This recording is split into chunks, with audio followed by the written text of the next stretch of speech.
Assalamualaikum warahmatullahi wabarakatuh. Saya Sri Lansari dari kelas 11 IPA 1. Sekarang, saya akan mempresentasikan tentang pengolahan dan kewirausahaan bahan makanan nabati dan hewani menjadi makanan internasional. Selamat menyaksikan!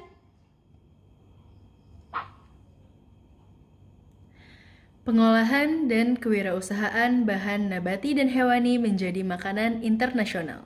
Sri Lansari, 11 IPA 1. Ide dan peluang usaha makanan internasional. Hal apa saja yang harus diperhatikan untuk memulai usaha makanan internasional? Yang pertama, menentukan jenis makanan internasional yang akan dibuat. Mengolah makanan dengan tepat, gunakan bumbu yang tepat, cari lokasi yang tepat, tentukan harga yang bersaing, berikan pelayanan prima, konsisten dalam pelayanan. Sumber daya yang dibutuhkan dalam usaha makanan internasional.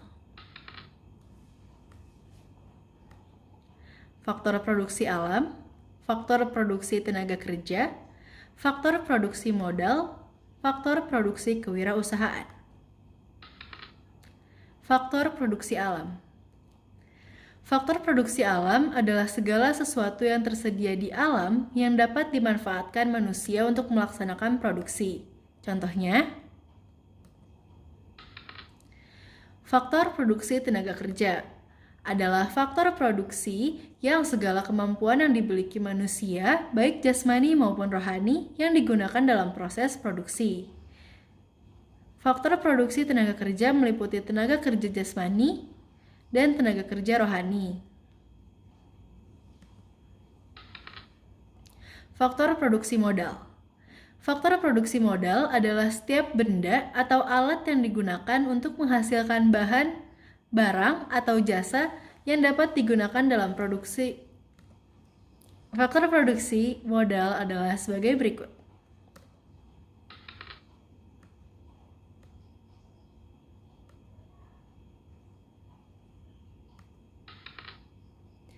Faktor produksi kewirausahaan.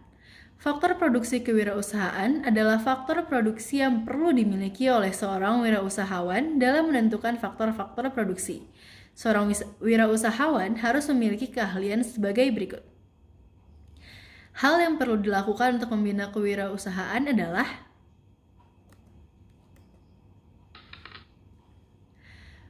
perencanaan pemasaran usaha makanan internasional. Langkah awal yang harus dilakukan adalah menentukan segmentasi pasar. Seorang wirausahawan makanan internasional harus pandai menciptakan inovasi menu yang sesuai dengan segmen konsumsi yang akan dibidik. Faktor utama dalam menentukan segmentasi pasar. Penyusunan proposal makanan internasional. Isi proposal meliputi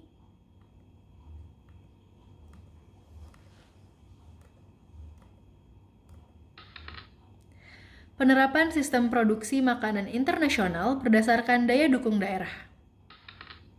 Makanan internasional terbagi menjadi dua, makanan kontinental dan masakan oriental. Masakan kontinental berasal dari negara dengan daratan yang luas seperti negara-negara yang ada di Eropa, dengan ciri-ciri sebagai berikut. Masakan kontinental biasanya menggunakan bumbu instan atau bumbu siap pakai dalam bentuk bumbu kering. Urutan menu masakan kontinental adalah santapan mula atau appetizer, sup, entry, santapan utama atau main course,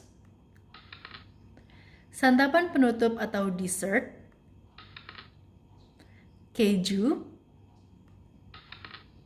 buah, kopi, likur. Ketentuan yang harus diperhatikan mengenai urutan giliran makanan.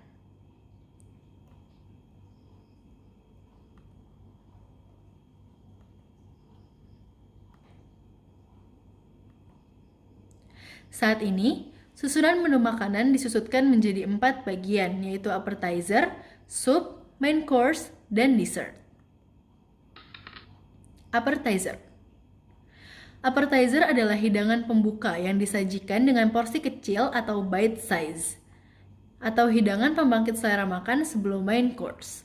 Appetizer biasanya agak asam, berfungsi untuk merangsang nafsu makan sebelum hidangan utama dinikmati.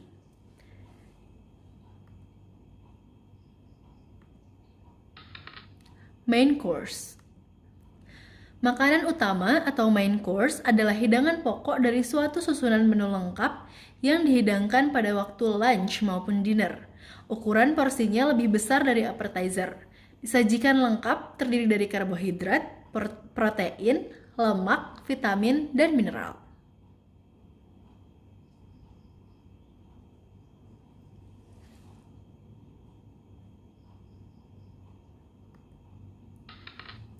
Dessert. Hidangan penutup atau dessert adalah hidangan yang disajikan setelah hidangan utama atau main course. Sebagai hidangan penutup atau biasa disebut dengan istilah pencuci mulut. Sajian dessert sering dinamakan the final course atau the last course dan berasa manis atau disebut sweet.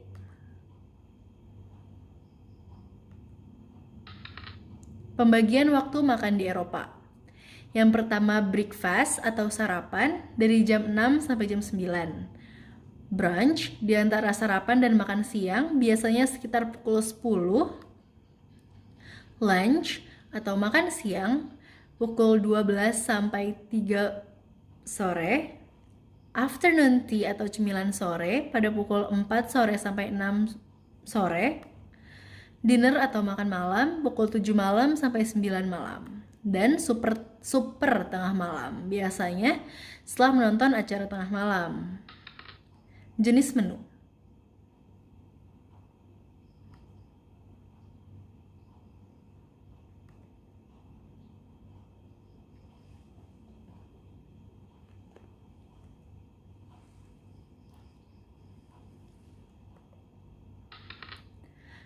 Masakan Oriental. Masakan Oriental merupakan perpaduan dari beberapa resep yang mudah dikenali dari tampilan, rasa, dan aromanya. Karena masakan Oriental selalu menggunakan bumbu utama seperti bawang putih, kecap asin, kecap ikan, saus tiram, saus tomat, minyak wijen, angcu, dan lain-lain. Berasal dari daerah kepulauan Asia seperti Indonesia, Cina, Jepang, Pakistan, dan negara timur lainnya. Karakteristik beberapa masakan Oriental. Masakan Cina,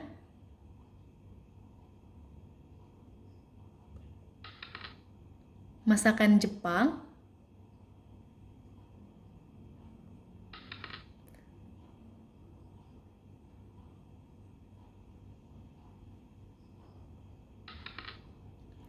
masakan India, Arab, dan Pakistan,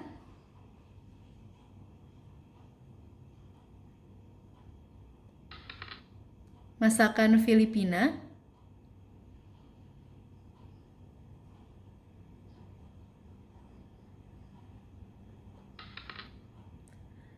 teknik pengolahan makanan internasional, merebus atau boiling, mengkukus atau steaming, mengetim atau au bain marie, menggoreng frying, mencah stir frying, menyetup stewing, menyemur bracing, menumis salting, memanggang broiling, membakar atau mengepan baking, memanir coating, memarinir marinating, memfarsir versing, melardir-lardir, membardir barding, memblansir blanching, membuat kaldu atau making broth or stock, memfilir making fillet, menggelasir glazing, mengentalkan thicken, menjernihkan clarifying, mengocok atau memukul beating, mendinginkan chilling, menghidangkan serving. Penyimpanan produk masakan internasional.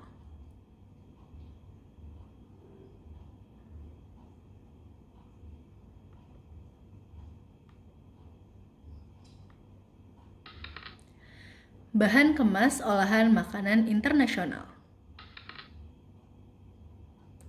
Kemasan adalah kegiatan penempatan produksi ke dalam wadah dengan segala jenis material lainnya yang digunakan oleh produsen untuk disampaikan kepada konsumen.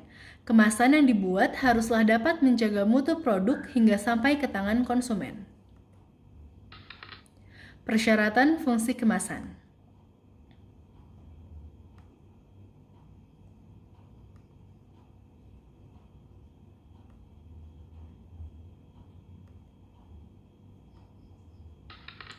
Sifat kemasan.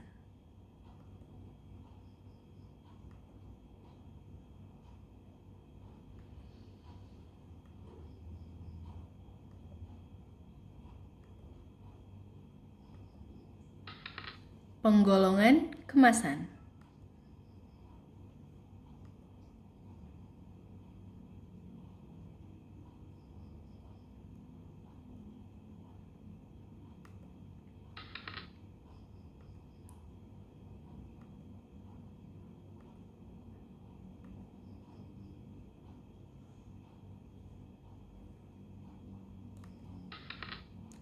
Teknik pengemasan makanan internasional.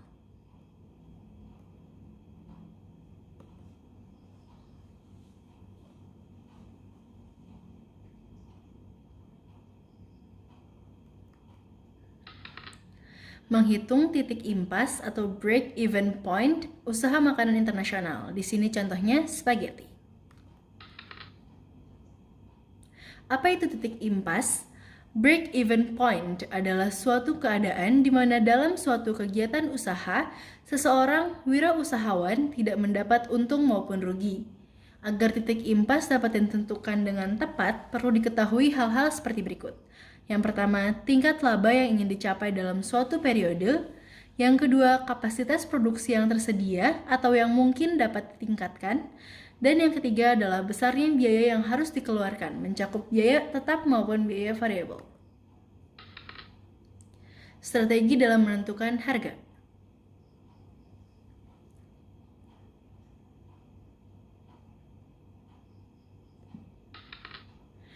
Menghitung BEP makanan internasional. Promosi produk hasil usaha makanan internasional. Promosi. Promosi adalah mengiklankan suatu produk atau merek, menghasilkan penjualan, dan menciptakan loyalitas merek atau brand. Ini adalah salah satu dari 4 elemen dasar bauran pemasaran yang mencakup 4P. Price, product, promotion, and place atau harga. Produk, promosi, dan tempat.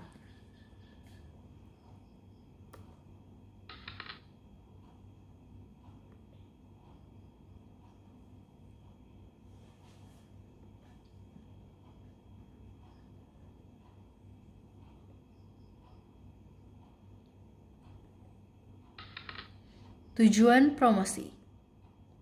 Yang pertama, memberikan daya tarik khusus bagi para pelanggan, meningkatkan angka penjualan, membangun loyalitas konsumen, dan yang kemudian manfaat promosi.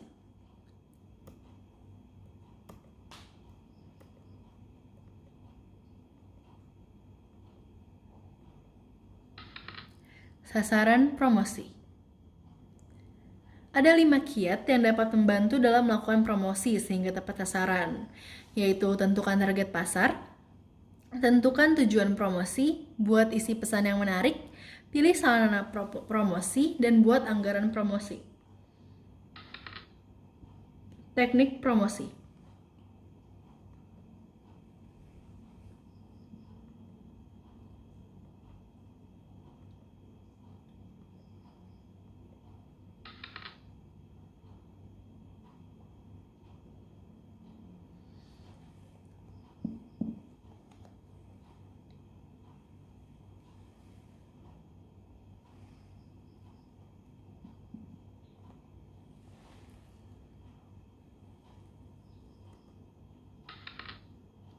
Laporan kegiatan usaha makanan internasional.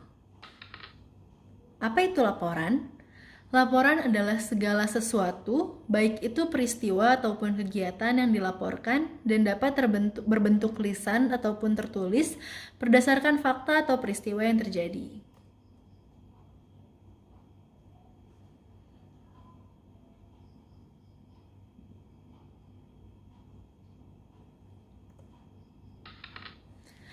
Hal yang harus diperhatikan dalam menganalisis laporan.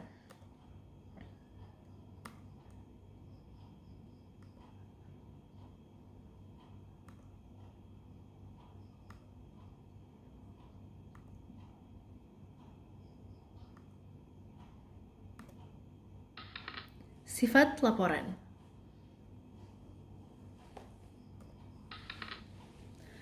Resep.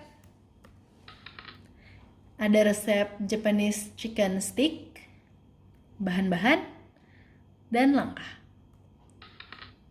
Tiramisu, bahan-bahan, celupan langkah.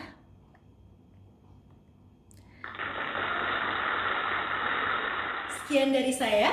Terima kasih. Wassalamualaikum warahmatullahi wabarakatuh.